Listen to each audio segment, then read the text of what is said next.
So a must-win game for the Denver Broncos. And Kyle Orton's top receiver, Brandon Marshall, deactivated. Coach's decision, and the coach made a good point about saying it was for that. Also, the tight end Tony Scheffler was benched by Josh McDaniels, and here's his replacement, Daniel Graham. Now, we could show you all sorts of drops, obviously, and here's one by Jabbar Gaffney. But Gaffney did have 14 catches for 213 yards. He's the only one to throw to. He got targeted 19 times. Kansas City was up early in this game, 7-0. How good is Jamal Charles? He's fast. He's like Chris Johnson. He's got deep He speed. looks like Look at him running the ball.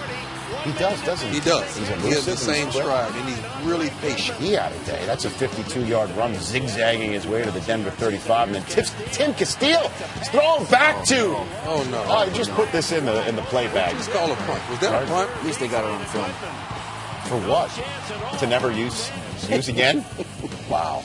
As Castile throws a pick trying to get it back to Matt Castle, and then 6 plays later, Kyle Orton and Jabbar Gaffney, who I said again had a day, 14 catches, 213 yards.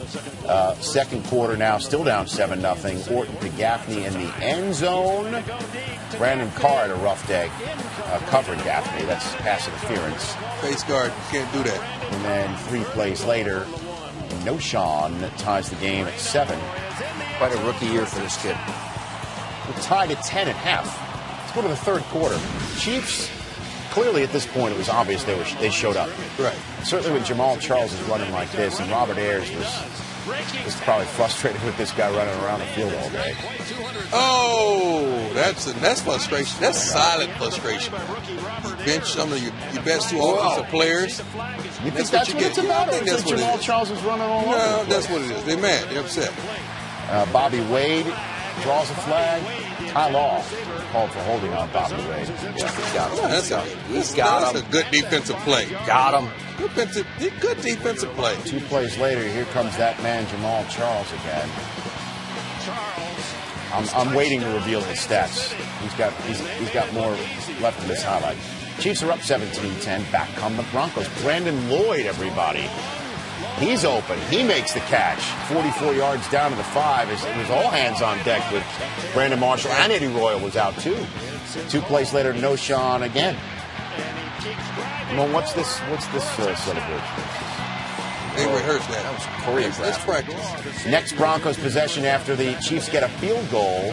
Derek Johnson picks off Orton. Watch the running ability. Nice Look at him move. go. He's Body had on body. 4 Look at the interceptions blocking. in his entire career.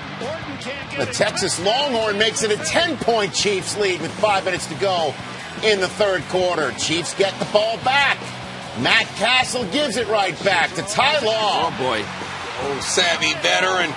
Takes it down to the block. Kansas City 3. Get it in. That's a huge play as Kansas City was up 10 with the ball. And now Denver has the ball inside the Kansas City 5, and Brandon Stokely makes it a 3-point game again. Kansas City adds a field goal. Denver down by 6. The touchdown puts them up with 11 minutes to go.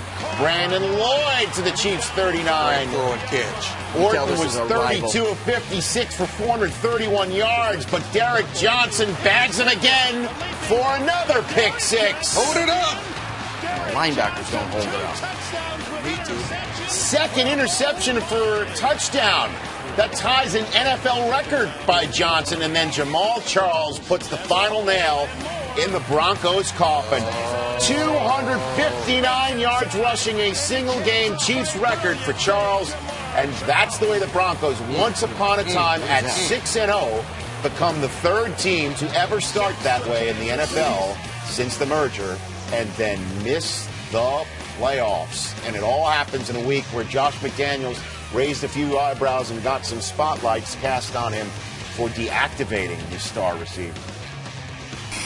It's not one thing that's wrong. I think there's a lot of things you evaluate at the end of the season, and you're trying to do that during the season, and sometimes you can, and sometimes you can make changes that affect that, and sometimes you can't. So we've got to go through the process now, get to work, and evaluate everything with our football team, our staff, organization, our system, our philosophy, and try to improve it in every way that we can, going into next season.